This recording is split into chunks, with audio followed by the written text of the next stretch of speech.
हिंदू परंपरा के अंदर ये नवरात्रि जो प्रसंग हैं ये तो देवी माँ की उपासना के लिए थे। नवरात्रि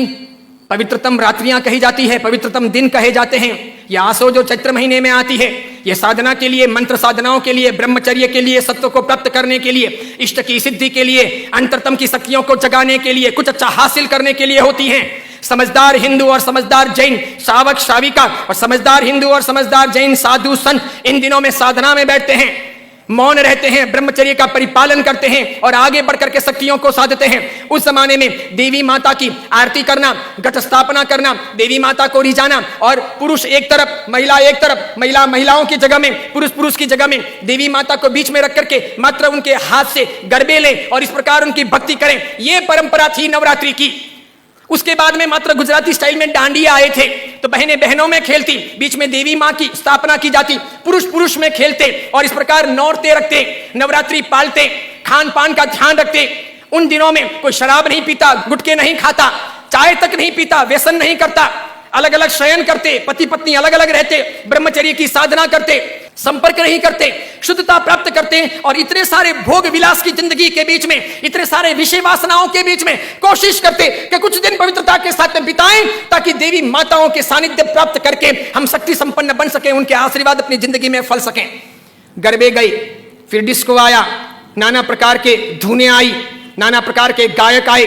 कई कंपनियां, कई संस्थाएं इसमें कूदी, कई सारे लोगों ने धन कमाना शुरू किया, छोटे बड़े ये डांडियों के अलग अलग कार्यक्रम होने लगे, सब लोग ललचाने लगे। देवी माँ एक तरफ रह गई, देवी की साधना एक तरफ रह गई, नवरात्रि की पवित्रता एक तरफ रह गई, घट स्थापना एक तरफ रह गई, गरबे लेने का भाव एक तरफ रह गया, आरती और देवी माँ को रिझाना, मातृ शक्तियों को प्रेरित करना, ये सब एक तरफ रह गया। आज डांडिये खेलने वालों में से किसको पता है कि साधना क्या है,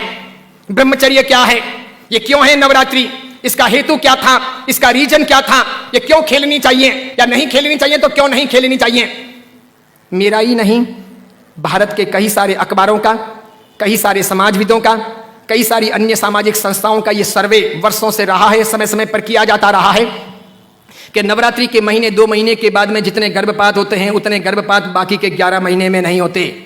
तो ये व्यभिचार नहीं है तो क्या है, ये दुराचार नहीं है तो क्या है, ये जीवन की भ्रष्टता नहीं है तो क्या है। इस बात पर मैं कुछ वर्षों पहले बोला था, अभी किसी ने वो वीडियो वायरल कर दिया और उस वीडियो को लेकर के अखबार ने लिखा। मैंने कहा जो सच है वो सच है कि हम अपनी साधनाओं को बचाएं, बेच ना दें। हिंदू धर्म की परंपरा हो कि जैन धर्म की परंपरा हो, कोई भी उत्सव महोत्सव हो, मैंने समय समय पर यह भी कहा था, गणपति अगर हिंदू धर्म के देवता हैं और गणपति के महोत्सव अगर मनाए जाते हैं या उनका आराधन अगर किया जाता है तो उसमें कहीं जुआ नहीं खेलना चाहिए, शराब नहीं पीनी चाहिए, गणपति के नाम पर तमाशे नहीं करने चाहिए, लड़कियों के साथ में नाच गान नहीं होने चाहिए, गणपति लड़कियों को छेड़ने के लिए महोत्सव के तौर पर नहीं आ रहे, लड़कियां अपनी जगह पर हों, पुरुष अपनी जगह पर हों, वहां शराब नहीं पी जानी चाहिए, उनके पैसों का प्रपंच नहीं होना चाहिए, गणपति को सेलेबल नहीं बनाया जाना चाहिए। हिंदू धर्म अगर इन चीजों को नहीं संभालता है तो धीरे धीरे भारतीय संस्कृति का विनाश होगा।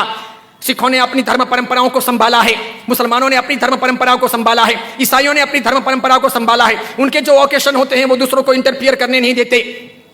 वो उसमें घाल मेल नहीं करते। हिंदू और जैनों को इस बारे में सावधानी रखनी आवश्यक है। कल ऐसा ना हो जाए कि पर्युषण महापर्व के दिन आए या राखा तीज का दिन आए या कार्तिक पूर्णिमा का दिन आए और कोई उसे किसी प्रतिष्ठान के नाम पर प्रोजेक्ट कर ले कि चलो अब महोत्सव को इस प्रकार मनाएंगे, उस प्रकार मनाएंगे, तो 25 साल 50 साल के बाद में ऐसा हो सकता है कि हमारी होली की आराधना या हमारे पर्युषण महापर्व की आराधना का रूप रंग बदल जाए।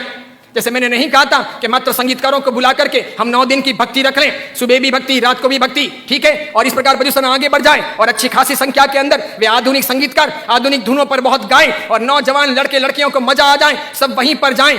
तो 10 साल 15 साल तक अगर ऐसा चले तो आज एक ने किया, कल दूसरा करेगा, परसों तीसरा करेगा, अब चौथा करेगा, धीरे धीरे साधुओं के व्याख्यान में कोई नहीं जाएगा, पर्युषण महापर्व के प्रवचन एक तरफ रह जाएंगे, कल्पसूत्र जी हवा खाते रह जाएंगे और पर्युषण का रूप बदल जाएगा। ये नहीं हो सकता, ये नहीं किया जाना चाहिए। मैं इसलिए कह रहा हूं कि मेरी जिंदगी तो बहुत छोटी है, मैं तो कल दुनिया से चला जाऊंगा, लेकिन भगवान के शासन की परंपराएं नहीं मरनी चाहिए, हमें उन्हें जिलानी होगी। हमारे बच्चों को ये पता नहीं, उनको तो क्या है, नाचना गाना कूदना घूमना फिरना अच्छा लगता है, उन्हें सामाजिक प्रतिक्रमण ना अच्छे लगे, बिना पंखों के रहना उन्हें ना अच्छा लगे, लेकिन जरूरी यह है पर्युषण महापर्व की पूरी प्रक्रिया, उसकी साधना की सारी व्यवस्था समझी जानी चाहिए और इसीलिए हर बाबत के अंदर सावधानी आवश्यक है। हमारा यह वीडियो अगर आपको पसंद आया हो तो उसे लाइक कीजिए, शेयर कीजिए और आचार्य विमल सागर सूरी जी के नाम से चल रहे हमारे चैनल को सब्सक्राइब कर उसके पास रहे बेल के बटन को क्लिक कीजिए ताकि हमारे नित नई वीडियो को देखने का आपको अवसर मिल सके।